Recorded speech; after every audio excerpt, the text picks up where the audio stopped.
Doctor, buenas noches, ¿cómo le va? Somos el grupo número uno del sexto ciclo del paralelo A, de lo que es de su materia, de lo que es Derecho Procesal Penal número uno.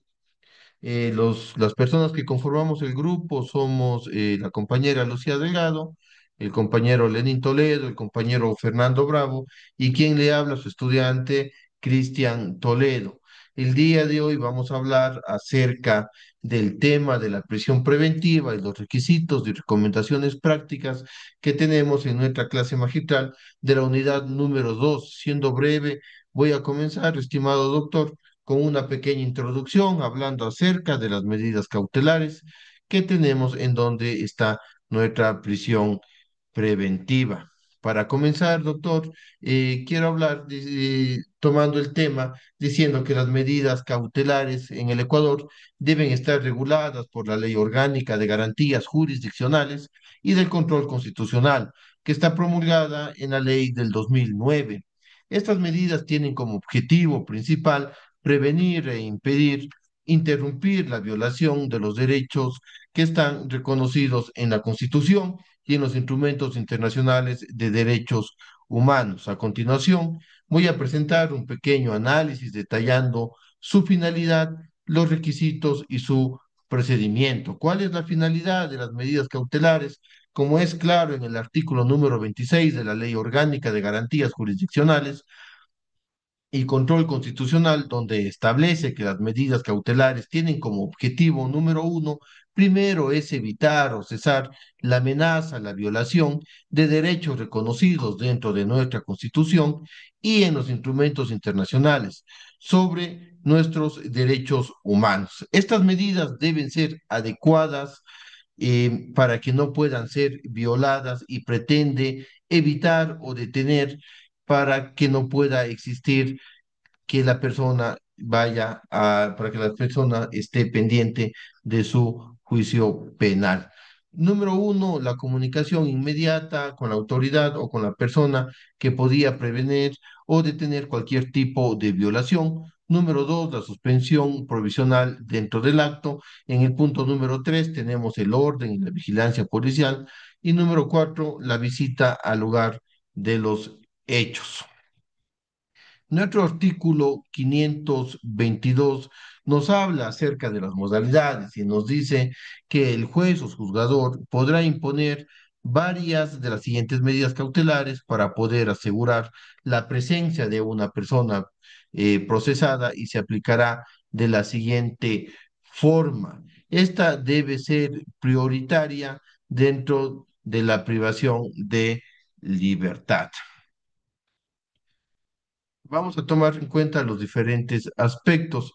Número uno, la prohibición de ausentarse del país, donde se restringe, como su palabra lo dice, la salida del territorio nacional del procesado. Número dos, la obligación de presentarse periódicamente ante el juez o la autoridad designada en el caso, en donde se exige al procesado comparecer ante el juez o ante la autoridad específica en las fechas determinadas.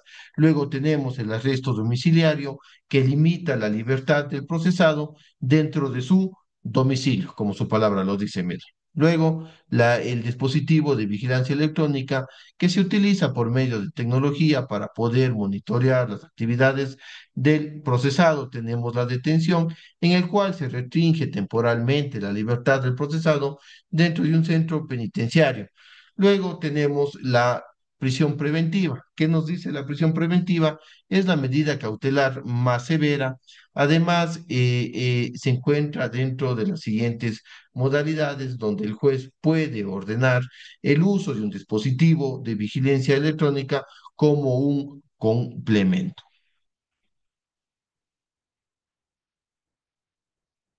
En nuestro siguiente cuadro vamos a hablar acerca de la prisión preventiva.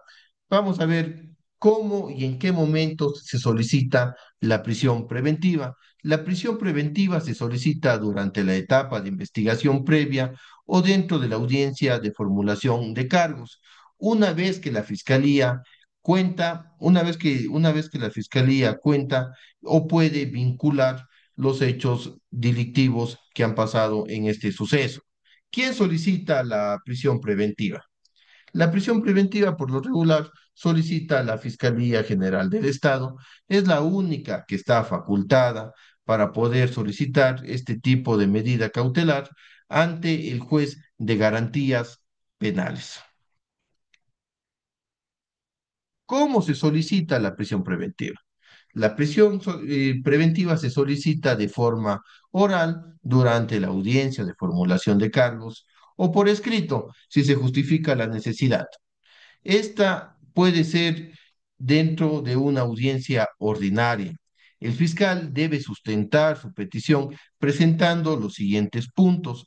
Número uno, la existencia del delito penal. Número dos, los elementos de convicción que indiquen que la persona investigada es autora o cómplice dentro de uno de estos delitos. Y número tres, la necesidad de la medida para asegurar la presencia del procesado, proteger a la víctima o impedir la obstrucción dentro del proceso. Le voy a dar paso a mi compañera Lucía para que ella siga determinando el tema.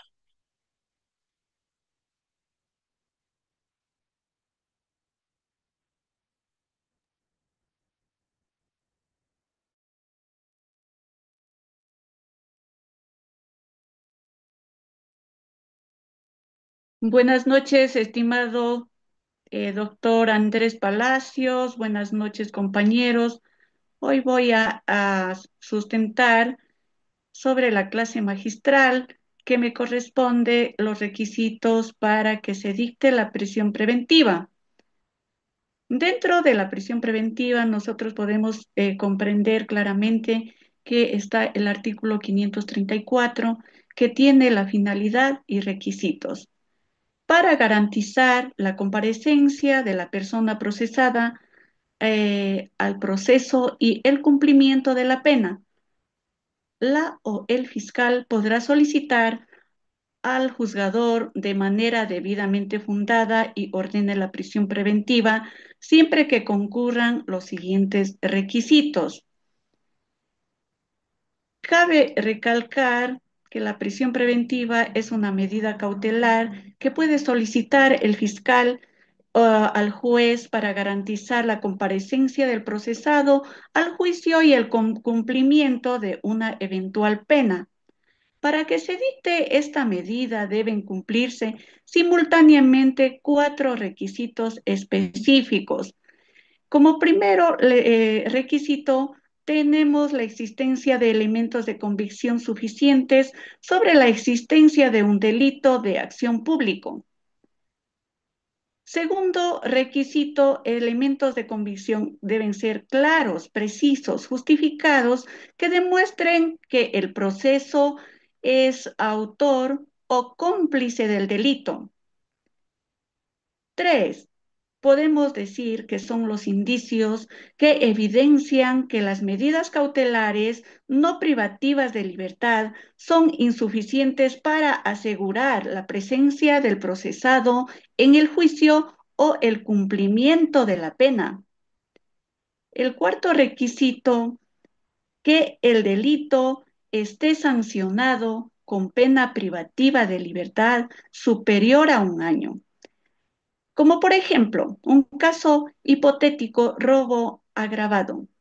Del primer elemento de convicción sobre la existencia del delito, denuncia formal de la víctima detallando el robo de su vehículo mediante amenazas con arma blanca, video de cámaras de seguridad que captaron el momento exacto del robo, declaraciones de dos testigos presenciales que observaron el incidente. Informe pericial confirmado que la víctima sufrió lesiones leves durante el forcejeo.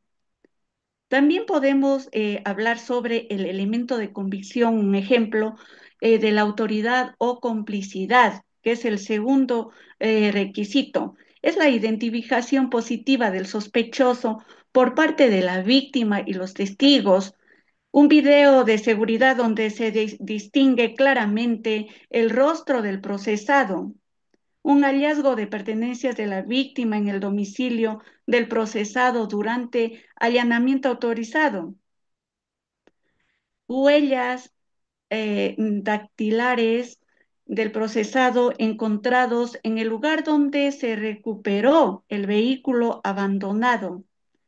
Tercer requisito es el indicio de que las medidas no privativas son insuficientes.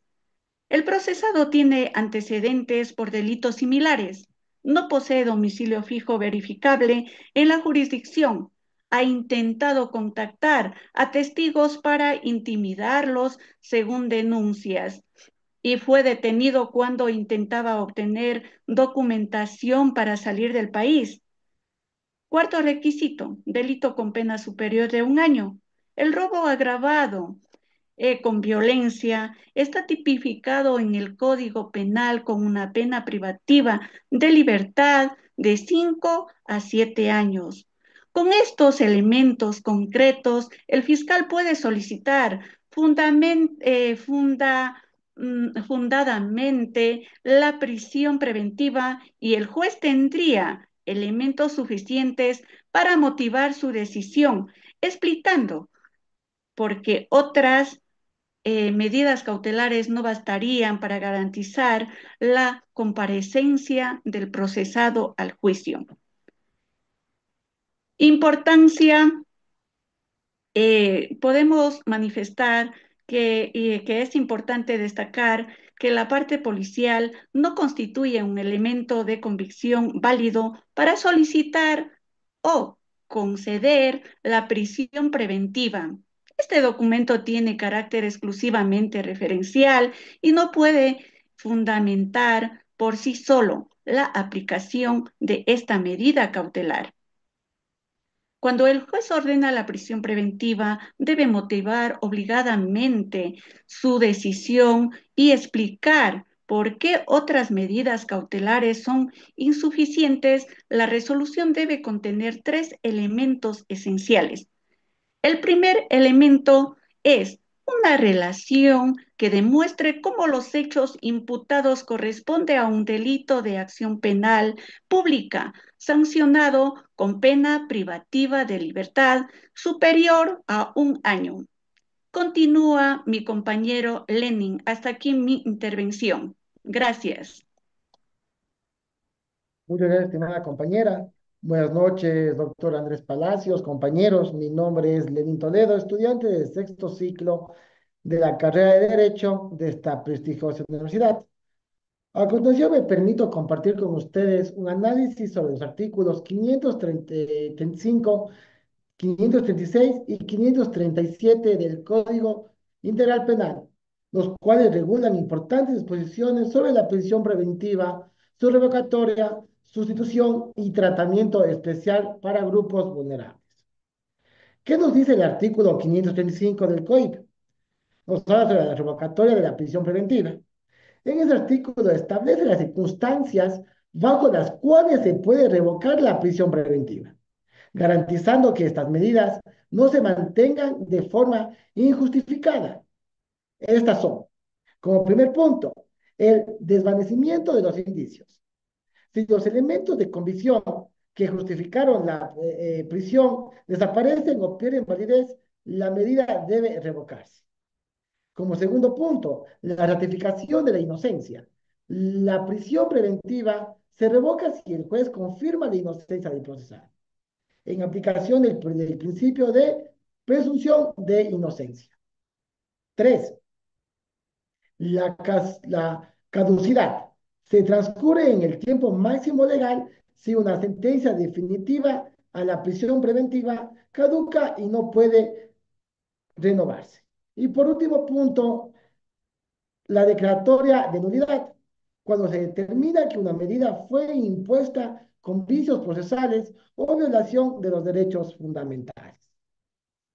Sin embargo, en el artículo 536 del COIP, nos dice este artículo que permite reemplazar la prisión preventiva por medidas menos restrictivas cuando las condiciones lo permiten. Por ejemplo, en la sustitución de las medidas cautelares alternativas como arresto domiciliario, dispositivos de vigilancia electrónica o caución económica. La limitación para la sustitución, perdón, nos permite en los delitos con penas superiores a 5 años, como casos de corrupción ni de reincidentes. Tercer punto, el incumplimiento de la medida sustitutiva. Si el procesado incumple la medida, el juez debe dejar sin efecto y ordenar nuevamente la prisión preventiva. Como por ejemplo, si un procesado por un delito menor ha estado varios meses en prisión y no presenta riesgo procesal, el juez puede autorizar arresto domiciliario. Si incumple esta medida, volverá la prisión preventiva. En el artículo 537 del COIP nos habla sobre la sustitución para grupos vulnerables.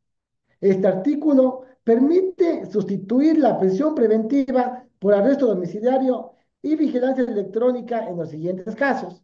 Número uno, mujeres embarazadas o en 90 días posteriores al parto. Incluso con posibilidad de prórroga si el recién nacido requiere cuidados especiales. Dos, en personas mayores de 65 años. Este se hace efecto por su condición de vulnerabilidad. Tercero, personas con enfermedades terminales, discapacidades severas o catastróficas. Estas deben presentar certificados médicos que validen su condición. Cuarto, miembros activos de instituciones de seguridad ciudadana investigados por actos relacionados con su deber legal.